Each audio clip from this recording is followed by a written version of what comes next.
बहुजनों के मसीहा, और इनके नाम से वंज ने जिला बना करके उनको सम्मान देने का काम किया। लेकिन उस जिले का नाम कौन बदला? जोर से बोला करो। एक ओबीसी मुख्यमंत्री ने। और किस समाज से आते छत्रपति साहू जी महाराज? ओबीसी समाज से। ऐसे ही ओबीसी का विकास करेंगे? अरे हमारी योजनाओं को रोका, हमारे महापुरुषों का अपमान किए। इतने नहीं, मेडिकल कॉलेज छत्रपति साहू जी महाराज के नाम से बना, उसको बदलने का काम किए। संत रविदास नगर बना था, भदोही कर दिए। रमाबाई नगर बना था, कानपुर देहात कर दिए। और यहां तक बाबा साहब के नाम से बने जिले को बदल करके भीमनगर को संभल कर दिया। किसने? जोर से बोला करो भाई। समाजवादी ने। मानवर कांसी राम साहब के नाम से बने जिले को क्या कर दिए? कासगंज। ये पीडीए का विकास करेंगे? तमाम लोग बहुजन समाज पार्टी से भाग करके वहां गए हैं और क्या कहते हैं? पहले नहीं, अब पीडीए का विकास करेंगे। हम लोगों ने इनको सिखा दिया कि पीडीए विकास करेंगे। अभी कल हमारे एक गौरव पाल जी हैं, वो एक बड़े नेता का इंटरव्यू ले रहे थे, हमने सुना है। वो कह रहे थे पहले नहीं, अब विकास करेंगे पीडीए का। अब इनके अंदर मानवर कांसीराम साहब दिखाई पड़ रहे हैं। हमने कहा जिनके अंदर मानवर कांसीराम साहब देख रहे हो, उन्होंने ही मानवर कांसीराम साहब के नाम से बने जिले को मिटा दिया है। कह रहे नहीं, पहले कर रहे थे, अब नहीं करेंगे। अरे पीडीए के नारे के बाद में जब वो सांसद बने हैं, सरकार तो बनी नहीं उनकी कि पीडीए के कितना विकास करेंगे। एक पद था, कौन सा पद था? नेता विरोधी दल। कौन सा पीडीए बन गया भैया? पिछड़ा बन गया क्या? एससी बन गया क्या? मुस्लिम बन गया क्या? अरे कौन से पीडीए विकास करना चाहते हो माननीय नेताजी, ये बता दो। धोखे में ना रहो। मैं इसलिए कह रहा हूं कि गांव गांव की पीडीए पंचायत शुरू हुई है और हमारे लोगों को गुमराह किया जा रहा है। हमें अपने लोग समझाने की जरूरत है। ऐसी गुमराहियत के नाते हम फेल हुए हैं 22 में और 24 में। इसी 24 में एक तरफ भारतीय जनता पार्टी के लोगों ने कहा 400 पार ले आओ, संविधान बदलेंगे।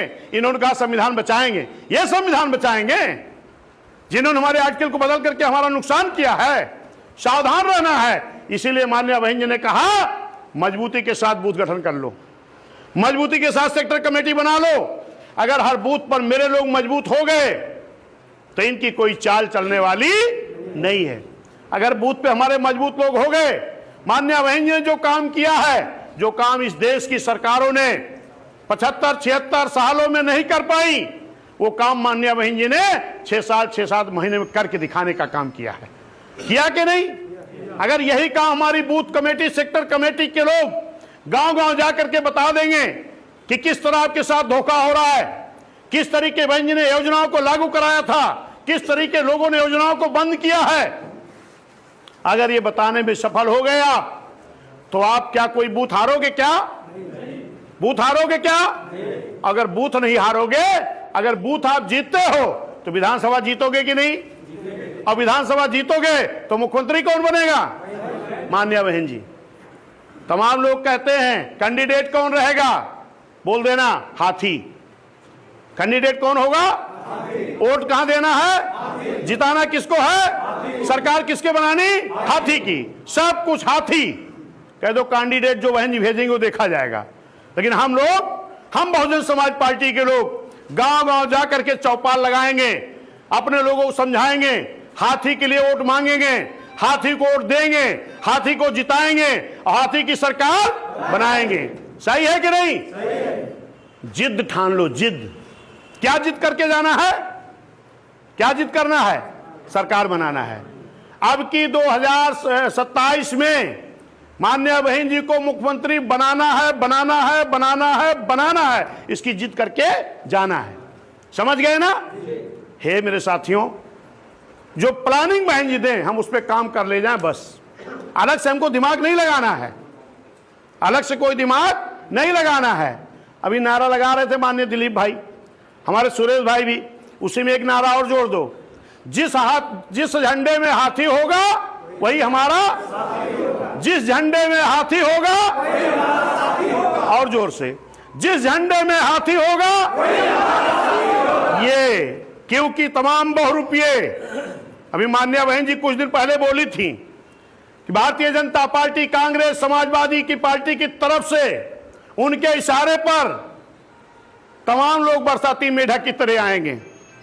बोला था ना बहन जी ने। हमारे पत्रकारों ने पूछा कि भाई नाम क्या है। हमने कहा बहन जी ने नाम बताया क्या? कहीं नहीं, कहीं आप ही बता दो। हमने कहा जो बरसाती मेढक की तरह टर करना शुरू कर देंगे, आप जान जाना कि यही लोग हैं भारतीय जनता पार्टी, कांग्रेस, समाजवादी की भेजे हुए मेढक। सही है कि गलत है? वो तड़फड़ा रहे हैं जो साजिश की तरह। जब आपने 2007 में बहुजन समाज पार्टी की सरकार बनी थी तो आपने एक नारा दिया था। पहले क्या नारा देते थे? यूपी की मजबूरी है मान्या बहन जी जरूरी है। 2007 में बिना किसी दल के गठबंधन के पूर्ण बहुमत की सरकार, जनता के गठबंधन के बल पर, एक भाईचारा के बल पर आपने बनाया था ना। तो फिर वही करना है, फिर जनता का गठबंधन बनाना है। तमाम लोग आपको हौसले को गिराएंगे कि उधर 38 दल, उधर 28 दल, आप कह दो चाहे इतने दल हों, हम बहुजन समाज के लोग जनता का गठबंधन बनाएंगे और जनता के गठबंधन के बल पर 2007 के तर्ज पर फिर 2027 में मान्या बहन जी को पूर्ण बहुमत के मुख्यमंत्री बनाएंगे। बस हौसला मत गिराना, क्योंकि इस तरह के लोग तमाम घूम रहे बहुरुपिया। जिस तरीके जैसे 2007 में जब आपने नारा दिया था यूपी की मजबूरी है मान्या बहन जरूरी है, आपकी पूर्ण बहुमत की सरकार बन गई थी ना। लेकिन जैसे आपने नारा दिया कि यूपी हुई हमारी, अब दिल्ली की बारी है, तब उनके सीने और पेट में दर्द हो गया जो दिल्ली में बैठे थे। तब उन लोगों ने एक साजिश के